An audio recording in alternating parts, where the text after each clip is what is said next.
Hi everybody, and welcome back to Lost Genre Mother-in-Law Stories, where some mother-in-laws just think very highly of their own opinion.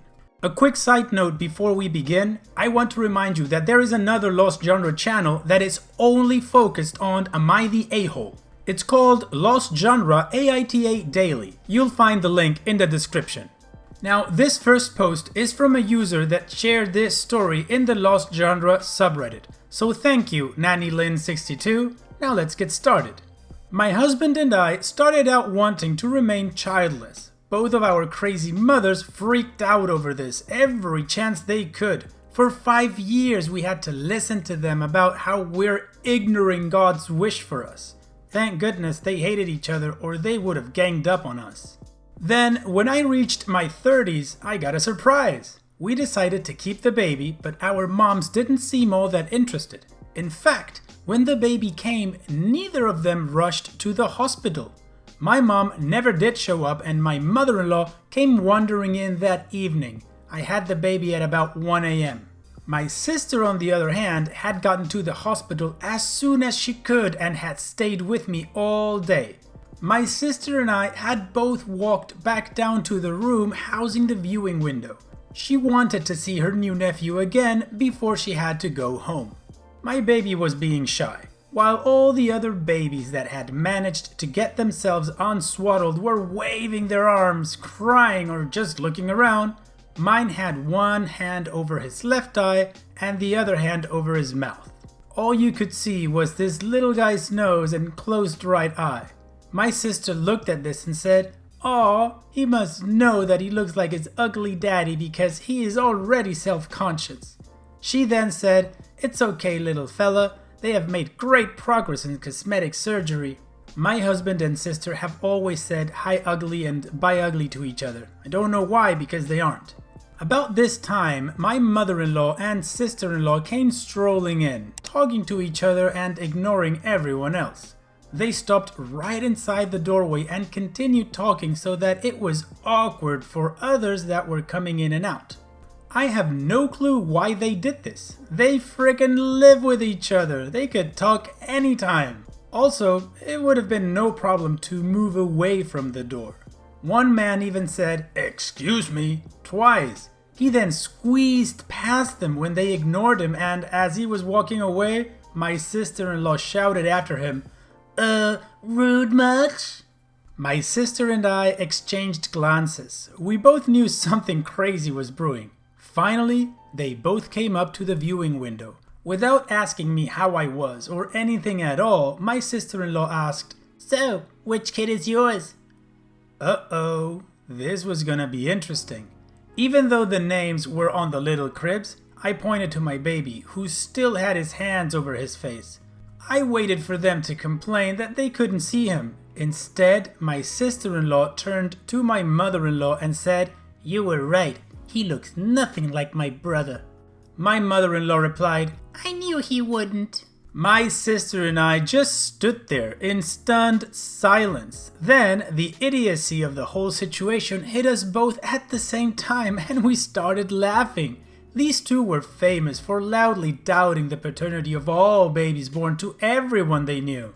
And I mean everyone. My sister held out her hand and said to me, "Pay up. They questioned paternity in less than an hour after seeing the kid. You owe me $20.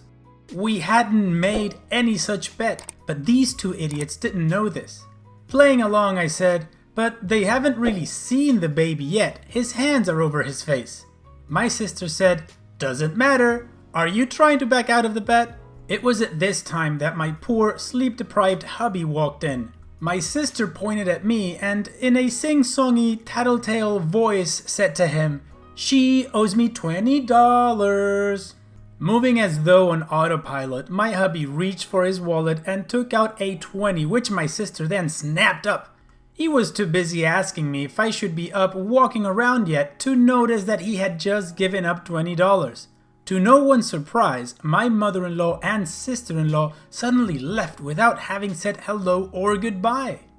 Hubby finally noticed they had gone as we were walking back to my room. My sister told him what had happened in the viewing room as I was crawling back into bed. He wasn't surprised. He knew his mom and sis were awful. He snickered at the idea of us acting as though we had made a bet. Then he realized that he had given my sister a 20. He said, "Hey, I'm gonna need that 20 back." My sister looked at him in a puzzled way. "What 20?" she said. Then, not waiting for an answer, she announced that she needed to go or she would be late for work and left. It was a Friday evening and she was a public school teacher. That baby will be 40 years old later this year. Occasionally, my hubby will ask for that 20 back, while my sister always acts as if she doesn't know what he is talking about. Don't worry, she would give that back and more if we were ever down on our luck.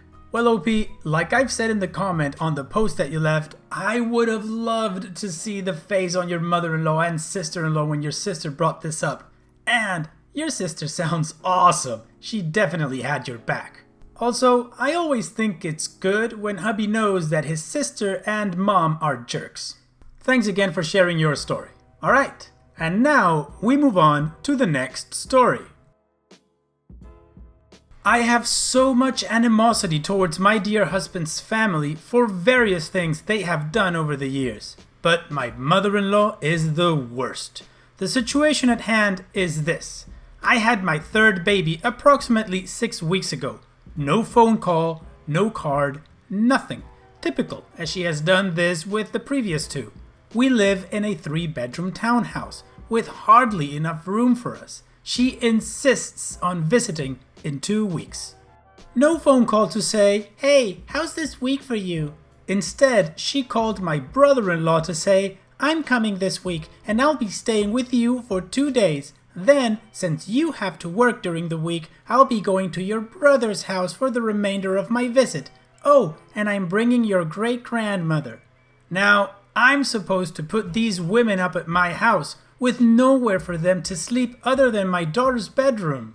Dear daughter needs to get back into the swing of things as she starts school the day after they leave. Not to mention that my husband has started a new job and can't take any time off when they're here.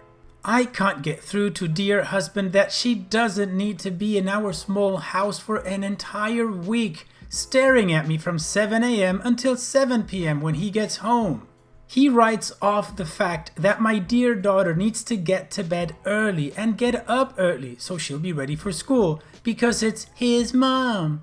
He ignores the fact that my 6-week-old likes to be up during the night and I spent a lot of time with the baby downstairs so his crying doesn't interrupt the rest of the family. Downstairs is where either my dear daughter will end up on the couch or my mother-in-law and her mother will be. In the past, when my 2-year-old has had a bad night and my mother-in-law has been visiting, she complained that she was woken up by him screaming at 2 a.m. I can't imagine what this time is going to be like with a 2-year-old and a 6-week-old. And my dear husband asked me to try to keep my 2-year-old quiet during her last visit so she wouldn't get woken up. This woman rips apart my house every time she is here, telling me how she does things, how she set things up in her house, etc. She totally discounts the rules I have set up for my kids in my house. For example, my dear daughter is not allowed to wear earrings. My mother-in-law told me that she was going to take my dear daughter out to the store and buy her a pair. I told her, no, dear daughter gets a rash from earrings. My dear daughter came home with a pair of earrings anyway. Another one. I have a carpet in front of my door. Obviously, it means to wipe your feet. 2 visits ago, the weather was wet and snowy. My mother-in-law stepped over the carpet each and every time she came into the house from outside so she could see me cleaning the wood floor 2 minutes later. She blatantly ignores my kids. My 2-year-old was trying to play with her once, and could she even give him her attention? No, she said, "Oh well, that's nice." Or, "Does he always throw tantrums like that?" Or, "Isn't he ready for bed, nap? He looks tired to me." She is really just here to see her sons. I suggest to my dear husband each and every time she comes to visit, last time when I was 8.5 months pregnant, that she and his grandmother stay in a hotel. My dear husband tells me to stop whining about it and deal. It's his mother, and he wants her at his house and there will be no discussion. He puts on such a show for his mom when she is here, so she will walk away saying what a good boy he is and what a big bee I am. The money that he hoards away and won't spend on things we need as a family flows freely when she is here, in the form of takeout lunches, dinners, etc. And when they want a home-cooked meal, I'm the one cooking it. If I don't, I look bad. And I have to feed my 2 oldest anyway, so what's the big deal? If I ask him to help, he says, I have to spend time with my mom, but makes a show in the kitchen to help clean up when he knows it's all done. He thinks that having her come to see us is her way of making up for the rotten childhood that she put him through, and he wants to get to know her now as an adult. So they sit around partying in front of my kids, and I just get madder and madder as the time creeps by. I have caught her having private conversations with him where I am the subject, and it always revolves around whether I will get mad or not if they go out and do something, go to a bar, go to the movies, etc., without me or the kids. I am more than happy to get them out of my house. It's just that she likes to pretend that I am the problem. Her favorite pastime when she is here is to turn up the music and dance with her sons in my living room. And of course, this is a late night activity that occurs when my kids don't need to be woken up by the music.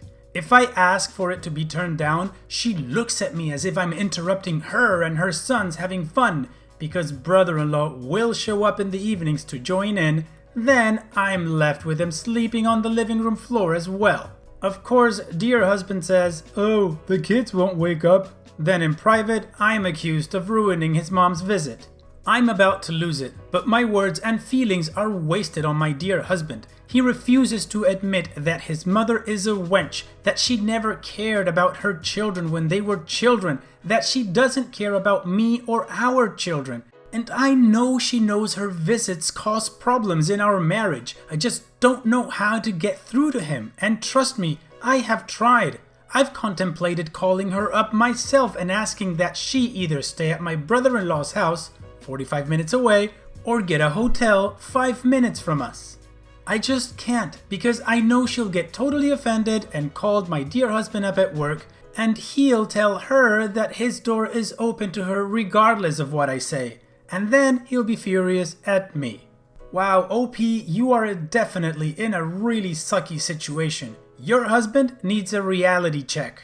And your mother-in-law is a crazy C for everything she's putting you through. She must have something wrong in her head to actually enjoy putting you through this kind of stuff. It sucks. You and your kids definitely don't deserve this treatment, and your husband is not acting like a proper husband.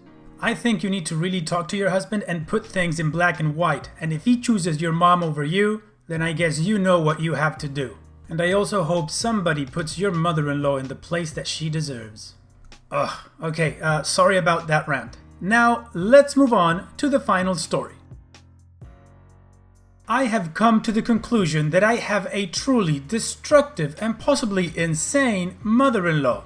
My relationship with my husband of 15 years has had a lot of love and laughter, even though my mother-in-law showed periodic jealousy, anger at gifts my husband gave me, and at kindness shown to me. My son, from a previous marriage, was often not included in functions, and now, as an adult, he is not attentive to her, and she is happy to point out that he's a disappointment to her.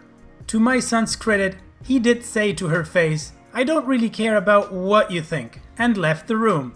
That's one of my favorite memories ever. My father-in-law died a year ago. She nagged and berated him from sun up to sundown. Now, he is a saint. We always thought so. And she feels she treated him like royalty and never nagged like others she knows. This last year has been a living hell for me. She is very competitive for her son's affections. She now has my husband believing I am a liar, but that I just don't know it, and my recollections are incorrect, intimating that I am insane. My husband has allowed her to continue this attack on my character and is on her side. I am disabled with a life-threatening respiratory disease. She has seen severe attacks and denies it. She is exactly like her mother who, while loved by the community, drove my father-in-law to the brink of leaving her when her mother wanted to live with them, due mostly to her constant chatter and meddlesome ways.